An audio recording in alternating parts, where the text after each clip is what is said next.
அன்பு உறவுகளுக்கு இனிய வணக்கங்கள். இன்றைய பதிவுல கும்பராசி அன்பர்களுக்கு இந்த நவம்பர் மாதம் கிரக நிலைகள் உங்க வாழ்க்கையில மிகப்பெரிய நிறைய மாற்றங்களையும் திருப்பு முனைகளையும் ஏற்படுத்த காத்துட்டு இருக்கு. என்னென்ன மாற்றங்கள் உங்க வாழ்க்கையில ஏற்படுத்த போதுங்கிறத பாக்குறதுக்கு முன்னாடி கிரக நிலைகளின் சஞ்சாரங்களை தெரிஞ்சுக்கோங்க. இந்த மாதத்துல கடகராசியில குரு பகவான் உச்சபலம் பெற்ற நிலையில சஞ்சாரம் செய்யறார். சிம்மமனையில கேது பகவான் சஞ்சாரம் செய்யறார். கன்னியாமனையில சுக்கிரன் நீச்ச நிலையில சஞ்சாரம் செய்யறார். துலாம் ராசியில சூரியன் நீச்ச நிலையில சஞ்சாரம் செய்யறார். விருச்சகத்துல செவ்வாயும் புதனும் இணைந்த நிலையில சஞ்சாரம் செய்யறாங்க. கும்பமனையில ராகு பகவானும் மீன ராசியில சனி பகவான் வக்ரகதியிலையும் சஞ்சாரம் செய்யறாங்க. கிரக பெயர்ச்சியை பொறுத்த வரைக்கும் 5 முக்கியமான பெயர்ச்சிகள் இந்த மாதத்துல நிகழ இருக்கு.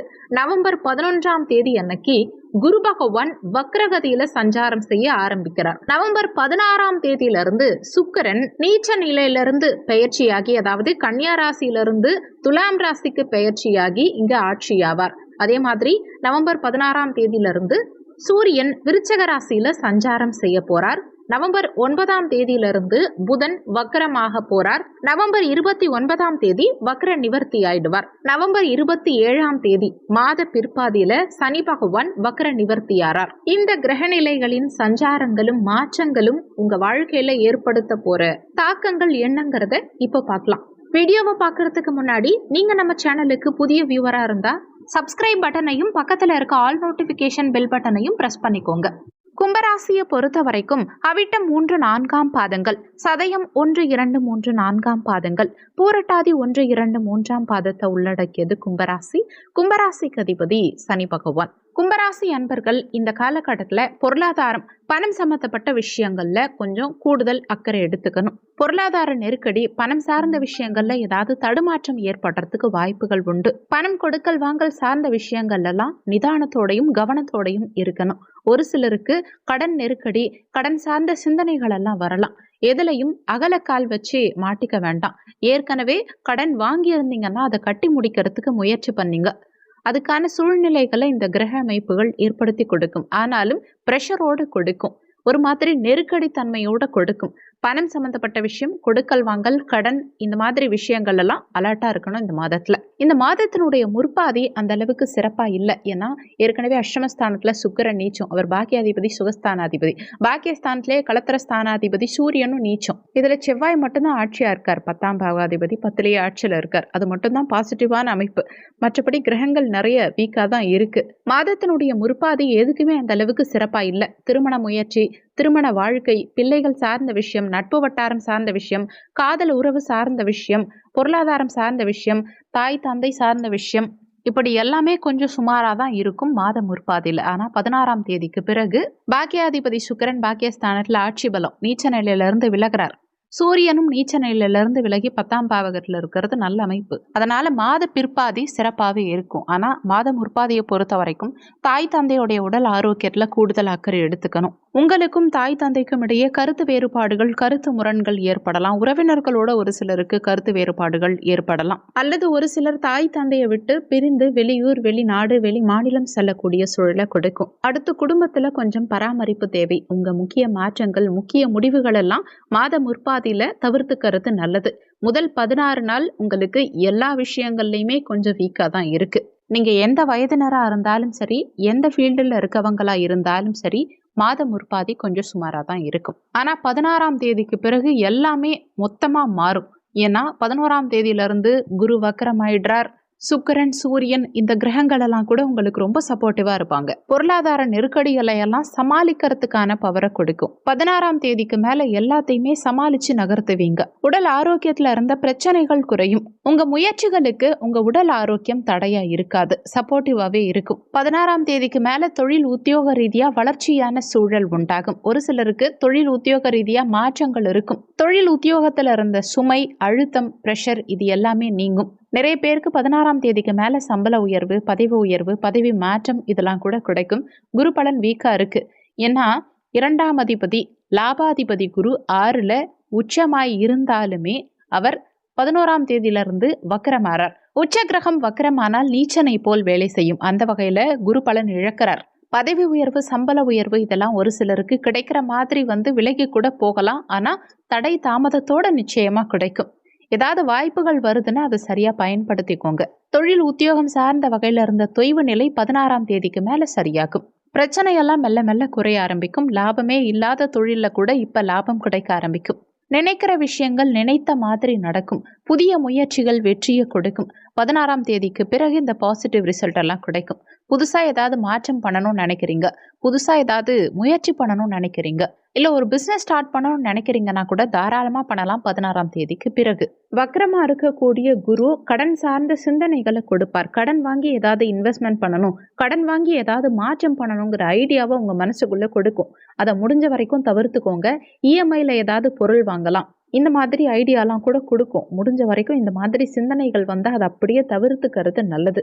கடன் வாங்கி ஒரு விஷயத்துல இறங்காம உங்களால என்ன முடியுமோ கையில வச்சிருக்க பணத்தை வச்சு நீங்க ஸ்டார்ட் பண்ணிக்கோங்க. அடுத்து சுக்கிரன் 16ஆம் தேதிக்கு பிறகு 9ஆம் இடத்துல ஆட்சியா இருக்கிறதுனால நிறைய பேருக்கு நிலம் வாங்குறதுக்கான அமைப்பு உண்டாகும். ஏதாவது சொத்து வாங்கணும்னு நினைக்கிறீங்கன்னா தாராளமா 16ஆம் தேதிக்கு பிறகு வாங்கலாம். அது பாசிட்டிவா முடியும். இதுக்காக நீங்க லோன் போடலாம், தப்பு கிடையாது. ஆனா அது உங்க சக்திக்கு மீறிய லோனா இருக்கக்கூடாது. அது கொஞ்சம் கவனம் எடுத்துக்கோங்க.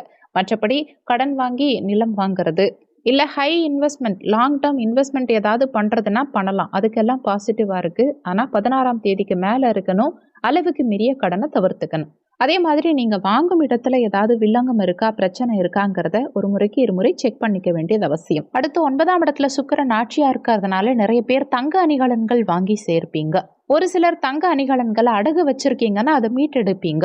தந்தையுடைய உடல் ஆரோக்கியத்துல இருந்த பிரச்சனை, தாயுடைய உடல் ஆரோக்கியத்துல இருந்த பிரச்சனை, இது எல்லாமே 16ஆம் தேதிக்கு பிறகு சரியாகும். தாய் தந்தையுடைய சப்போர்ட் கிடைக்கும். தாய் தந்தையோட ஏற்பட்ட கருத்து வேறுபாடுகள் விலகும்.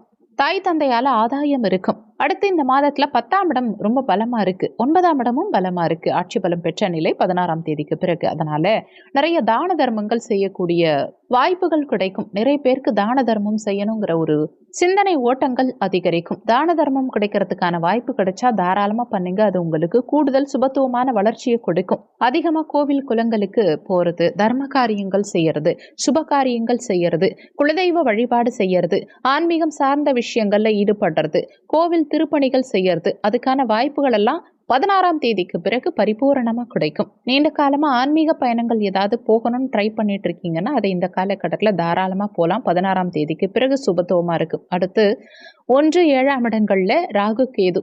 திருமண முயற்சிகள் அந்த அளவுக்கு சாதகமா இல்லை. ஆனா 16ஆம் தேதிக்கு பிறகு முயற்சி பண்ணும்போது ஓரளவுக்கு சுப செய்திகள் கிடைக்கும்.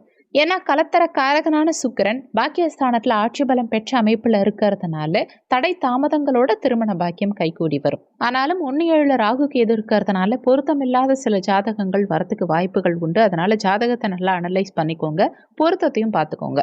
குருபலன் வீக்கா இருந்தாலுமே ட்ரை பண்ணுங்க. சுக்கிரனால சுப செய்திகள் தடை தாமதங்களுடன் கிடைக்கும். திருமண வாழ்க்கையை பொறுத்த வரைக்கும் கொஞ்சம் சகிப்புத்தன்மையோட விட்டு கொடுத்து போகணும். ஆனாலுமே கடந்த காலகட்ட அளவுக்கு இந்த மாதம் போராட்டமா இருக்காது, கொஞ்சம் அனுசரணையா போகும். விட்டு கொடுத்து போவீங்க. ஓரளவுக்கு பாசிட்டிவா இருக்கு. அதுலயும் 7ஆம் இடத்து அதிபதி 16ஆம் தேதிக்கு பிறகு நீச்சத்தை விட்டு விலகிறார். சுக்கிரனும் ஆட்சியாகிற மாதம்ங்கிறதுனால வாழ்க்கை துணையால ஆதாயமே இல்லைனாலுமே அவங்களால பெருசா பிரச்சனைகள் இருக்காது, குழப்பங்கள் இருக்காது.